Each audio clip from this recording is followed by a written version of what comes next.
আসসালামু আলাইকুম viewers, welcome to momos kitchen. আমার আজকের রেসিপিতে থাকছে খুবই মজাদার বুটের ডাল দিয়ে মুরগির মাংস রান্না।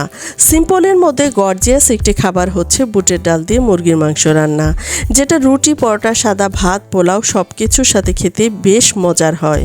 আজকের রেসিপির জন্য শুরুতে নিয়ে নিলাম 1 কাপ পরিমাণ বুটের ডাল। এগুলোকে আমি সারা রাত পানিতে ভিজিয়ে এখন ধুয়ে একটি পাতিলে বসিয়ে দিলাম, আর দিয়ে দিলাম স্বাদমতো লবণ, আর দিয়ে দিলাম হলুদের গুঁড়া 1/2 চা চামচ পরিমাণ। ডালগুলোকে আমি 50%-এর মতো সিদ্ধ করে নিলাম।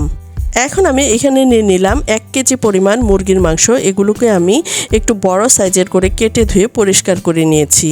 আর এই পর্যায়ে চুলায় একটি প্যানে দিয়ে দিলাম 1.5 কাপ পরিমাণ রান্নার তেল, দিয়ে দিলাম 7-8টি এলাচ, 3 টুকরা দারুচিনি, আর দিয়ে দিলাম একটি তেজপাতাকে টুকরো করে, দিয়ে দিলাম 6-7টি লবঙ্গ, আর দিয়ে দিলাম 10-12টির মতো গোলমরিচ। এখন আমি এর মধ্যে দিয়ে দিলাম 1.5 কাপ মতো পেঁয়াজ কুচি। পেঁয়াজগুলো কিছুটা নরম করে ভেজে নেওয়ার পর এখন আমি এর মধ্যে দিয়ে দিচ্ছি স্বাদমতো লবণ, দিয়ে দিচ্ছি 1 টেবিল চামচ পরিমাণ রসুন পেস্ট, 1.5 টেবিল চামচ পরিমাণ দিয়ে দিলাম আদা পেস্ট। এখন আমি এই মশলাগুলোকে কিছুক্ষণ ভেজে নিচ্ছি। মশলাগুলো ভেজে নেওয়া হয়ে গেলে এখন আমি এর মধ্যে দিয়ে দিচ্ছি গুঁড়ো মশলা। দিয়ে দিলাম 1/2 টেবিল চামচ পরিমাণ হলুদের গুঁড়ো, দিয়ে দিলাম 1 টেবিল চামচ পরিমাণ মরিচের গুঁড়ো, ধনিয়ার গুঁড়ো দিয়ে দিলাম 1 টেবিল চামচ পরিমাণ, জিরার গুঁড়ো দিয়ে দিলাম 1 টেবিল চামচ পরিমাণ।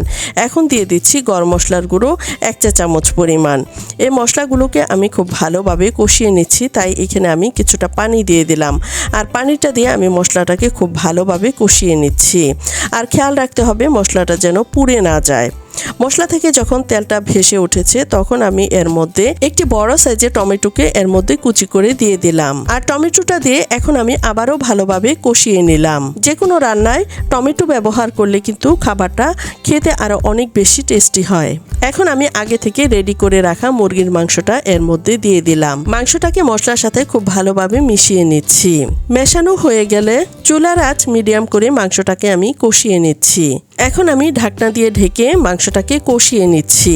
চুলার আঁচ মিডিয়াম করে কিছুক্ষণ সময়ের জন্য রান্না করে নিলাম। যখন এর মধ্যে কিছুটা পানি উঠে গেছে তখন আমি আবারও নেড়েচেড়ে মিশিয়ে দিচ্ছি যেন মশলাটা পুড়ে না যায়। এখন আমি আবারও ঢাকনা দিয়ে ঢেকে একেবারে ভাজা ভাজা করে কষিয়ে নিলাম। আর এরই মধ্যে আমি আরও কয়েকবার নেড়ে দিয়েছি। এখন আমি আগে থেকে সিদ্ধ করে রাখা ডালগুলো এর মধ্যে দিয়ে দিলাম। আর আমি কিন্তু ডালগুলোকে 50% সিদ্ধ করে নিয়েছি।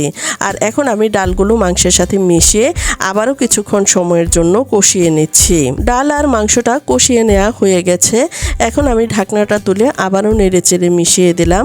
আর এখন আমি এর মধ্যে দিয়ে দিচ্ছি ঝোলের পানি। আর যে পরিমাণ ঝোল খেতে পছন্দ করেন সেই হিসাবে আপনারা ঝোলের পানিটা ব্যবহার করে নিতে পারেন। ডালের তরকারিতে ঝোলের পরিমাণটা একটু বেশি দিতে হয়, কারণ রান্নার পরে ঝোলটা অনেকটাই টেনে যায়। বুটের ডাল এমনভাবে রান্না করতে হয় ডালটা আস্ত থাকবে কিন্তু খুব ভালোভাবে সিদ্ধ হবে। দেখুন ডালটা কিন্তু সিদ্ধ হয়েছে, একদম গলে যায়নি। মাংস ডাল একেবারেই খুব ভালোভাবে সিদ্ধ হয়ে গেছে। এখন আমি রান্নার একেবারেই শেষ পর্যায়ে চলে এসেছি। এখন দিয়ে দিলাম 3টি কাঁচামরিচ, আর দিয়ে দিলাম ভাজা জিরার গুঁড়া 1 চা চামচ পরিমাণ। আর রান্নার শেষ পর্যায়ে যদি ভাজা জিরার গুঁড়াটা ব্যবহার করা হয় এই খাবারটা খেতে কিন্তু অনেক বেশি সুস্বাদু হয়। এখন আমি ঢাকনা দিয়ে ঢেকে প্রায় 2 মিনিট সময়ের মতো রান্না করে নিলাম। ঢাকনাটা খুলে আবারও আমি নেড়েচেড়ে মিশিয়ে নিচ্ছি। রান্নাটা অলমোস্ট কমপ্লিট। এখন আমি ঢাকনা দিয়ে ঢেকে চুলার জাল বন্ধ করে দিচ্ছি। ফিরে আসলাম 5 মিনিট পর। দেখুন এর গ্রেভিটা অনেক বেশি ঘন, আবার অনেক বেশি পাতলা হয়নি, একদম ঠিকঠাক মতো রয়েছে। মাশাআল্লাহ, এটা দেখেই বোঝা যাচ্ছে খেতে অনেক বেশি মজাদার হয়েছে। এখন চলে যাচ্ছি পরিবেশনে। আর এটা দেখে নিশ্চয়ই বোঝা যাচ্ছে কতটা লোভনীয় হয়েছে।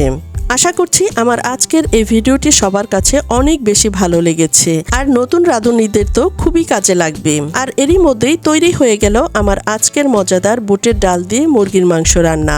আবারও দেখা হবে নতুন কোনো ভিডিওতে। আজ এ পর্যন্তই। আল্লাহ হাফেজ।